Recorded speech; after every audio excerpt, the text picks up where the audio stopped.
பாட்டி கைப்பக்குவோம். இன்றைக்கி நம்ம வீட்டு சமையல் பார்க்கலாங்களா? வாங்க பார்க்கலாம். சுட சுட சாதம் இல்லைங்க, சுட சுட சுட சாதங்க. வெயிலும் சேர்த்து சொல்கிறேன். நாங்கள் ஒரு கோவிலுக்கு போயிட்டு வந்தோங்களா, இன்றைக்கி கொஞ்சம் டிலே ஆயிடுச்சு. அதனால குக்கர் ரைஸ் நம்ம வீட்டில் இன்றைக்கி. அதுக்கப்புறம் நல்லா சிறுகீரை கடைஞ்சி அருமையாக வடகம் போட்டு தாளித்து ரெடியாக வச்சுருக்கேங்க. அடுத்தது நம்ம வீட்டில் எப்போ பார்த்தாலும் இவர் தாங்க சாம்பியன். பார்த்திங்களா, உப்பு பருப்பு தண்ணி. அதுக்கப்புறம் பாருங்கள், இன்றைக்கி அடித்த வெயில், நாங்கள் வாங்கின வெயிலுக்காக நல்ல தண்ணியாக பெருங்காயம் போட்டு மோர் அடித்தாச்சுங்க.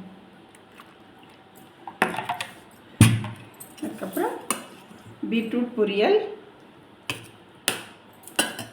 அதுக்கப்புறம் பீன்ஸ் சாட்டையும் இல்லை மசாலாவும் இல்லாமல் அப்படியே ஒரு மாதிரி ஒரு கிரேவி பண்ணியிருக்கிறோங்க. இன்றைக்கி இதாங்க நம்ம வீட்டு சமையல். பிடிச்சிருந்தா லைக் பண்ணுங்கள், ஷேர் பண்ணுங்கள், கமெண்ட் பண்ணுங்கள், சப்ஸ்கிரைப் பண்ணுங்கள். இன்னொரு வீடியோவில் உங்களை நான் சந்திக்கிறேன்.